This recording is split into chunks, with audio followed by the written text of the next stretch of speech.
Hey guys, Notbread here, and today is the day that Behavior has announced the Blight add-on rework. This is going to be my first impressions of the add-on changes. I took a little sneak peek at Blighted Rat and Crow, and I'm also going to be comparing them to the video that I made, I want to say about a year back, on how I would personally nerf the Blight add-ons. So we're just going to jump right into it. If we scroll down here, next up, we have changes in store for a handful of the Blight's add-ons. Blighted Rat and Crow. These add-ons are fairly strong, making it far difficult to get out of the way of his rush in time. We have reduced the rush speed bonus of these add-ons to 2% and 3% respectively. It was 4 and 6, which honestly, I'm not too surprised. They were going to tone down the Blight's speed add-ons a bit. I was expecting that Blighted Rat would be 2%, so not surprised there. Blighted Crow, they went all the way down to 3. I went to just 4 because my idea was that if you were to bring both of the add-ons together, it would be just as good as Blighted Crow on its own, essentially. So I think when it comes to a lot of the filler palettes, it's going to be a little bit harder to play them when they're dropped because right now, Blight can play just about any filler palette when it is dropped. This is going to make it a little bit more difficult, but I still think it's going to be very doable. All right, next up, which is the one that I'm actually most excited for because I fucking hate this add-on so much. The Adren Vial. This add-on has a lot going on, making it jack of all trades to simply it and bring it closer. Nice one, Behavior. To simplify it and bring it closer in line with other options, we are removing the following effects. No longer decreasing time to recharge rush token by 1 per second. This is the part that I like it a lot. And no longer increases rush speed by 10%. Okay, okay. Let me see what I put down on it, because I can't remember. Yeah, so in my proposed changes was just to remove the recharge speed. I was honestly fine with the 10%. I'm okay with them removing it because again, fuck this add-on so much, but they're definitely getting rid of the recharge, which is my main issue with that add-on because that add-on is so fucking good. That was clearly his best add-on in the game. You can use 3 rushes to hit somebody, you get your power back in 3 seconds, you're back on top of them, and they're dead. You break a pallet, you get your power back in 2 seconds. They don't make it to anything. So that was my main issue with the Adrenaline Vial. So again, I think overall good change for that. The add-on now does the following. These effects are unchanged. So yeah, they kept the 2 rushes and they kept the look angle and they kept the look angle and the turn rate, which is good. So people can still bring this add-on to get in some of those nice flicks because that's one thing that was pretty fun with the Adrenaline Vial is that the flicks were a lot cleaner. So I'm glad they kept that. And with them keeping the 7 rushes, that means it's going to be, what, 14 seconds to recharge if you use all 7 rushes, which I think is good because you should be punished for using that many rushes because realistically, you only need like 3 to 4 to hit most survivors at loops. So I think that's good.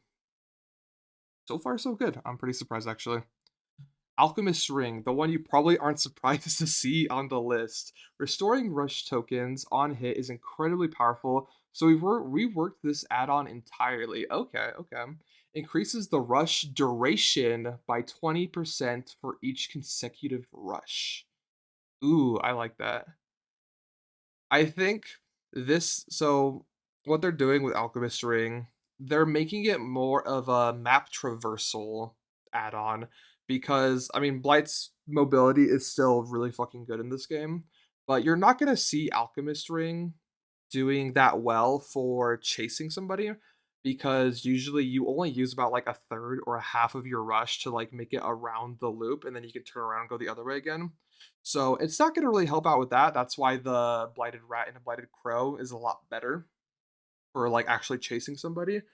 But this could be interesting for mobility, and you actually might make it to point A to point B a lot faster, a lot easier without needing to use that many rushes. Because let's say on Cepho Pit, it might take you like 4 rushes to go from one corner all the way to the opposite, 4 or 5. Now it's only going to take 3. So with this add-on, his map ability is going to be pretty damn good. So my proposed change to Alchemist Ring, I didn't want to fully rework it because I like the idea of rewarding a player for getting a hit. So what I was thinking was that you would only get half of your power back. So let's say you used 5 rushes, which is a 10-second cooldown. That would turn it into a 5-second cooldown, which is still really good, really strong. Don't get me wrong, but those 5 seconds can actually mean that a survivor can make it to a loop without instantly dying from getting two tapped by Alchemist Ring. I thought that was fine, but I honestly like this idea more. So very nice, very nice.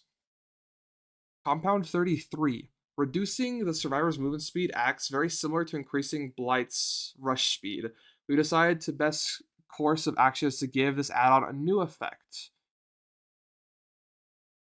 Wait, what?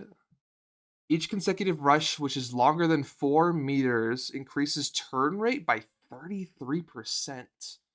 Huh. Are they. They didn't talk about the pallet breaking. Interesting. So I'm guessing what they're doing, they're getting rid of the hindered effect, which is good. And you have increased turning rate. That's gonna fuck up my muscle memory a shit ton. Very interesting. Okay. I think this add-on is just gonna need to see some play. It's gonna definitely make a lot of loops a little bit easier to play around. Like sometimes you have that last rush, you need to get around that corner, but you can't quite make it all the way. So this add-on might help, but I think I'll need to test it in the PTB to see what it's like. Compound 33 in my proposed changes. Let me find it real quick. I don't have it written down. Oh, I do. Okay. Okay, so my proposed changes to 33, again, I suggested to get rid of the hindered effect. It was just stupid. Like, there was no reason for it to have it, so I'm glad they realized that mistake. And then my other suggestion was that I think the pallet break should have taken a little bit longer. Oh no, not the pallet break. I thought that the cooldown before you got your rushes back should have been a little bit sooner, so that you can still break the pallets faster than normally swinging, but you didn't get your power back immediately after. Which honestly, the main issue with 33 was just because fucking Adrenaline Vial existed, because this recharge time with 33 was just so stupid. So I'm fine with that. Um Iridescent Blight Tag. This add-on can also be extremely powerful in the right hands. It also promotes the awkward gameplay of repeatedly slamming into a wall to take advantage of the effects of the last rush. We've given this add-on a brand new effect as well. It enables rush to be performed without spending tokens. Rush bonuses are capped after 3 consecutive rushes. Blighted Corruption goes on cooldown for 20 seconds after a successful lethal rush tag. Rush bonuses. I don't understand what this means. Wait. Okay. So what I'm guessing is what Blight Tag does is that you are just forever like rushing. You can just keep bumping and bumping and bumping. That's my guess. It's what it seems like, because enabling a rush to be performed without spending a token. So you don't lose tokens. And then rush bonuses are capped after 3 consecutive rushes.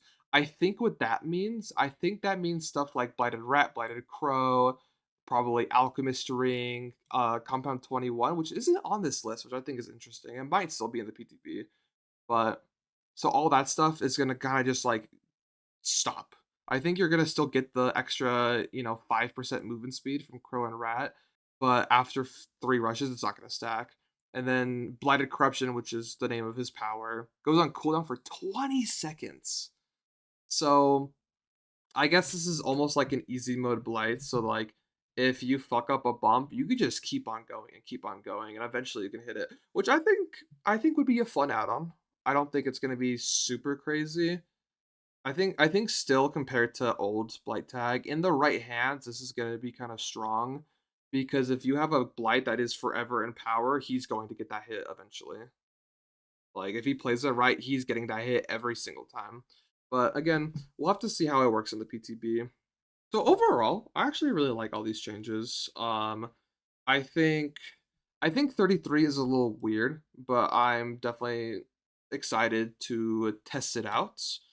And then Blight Tag, I don't know if I fully understand it, but again, I would love to check it out in the PTB, which I think comes out tomorrow. So I'll try to play it tomorrow and give my thoughts on that.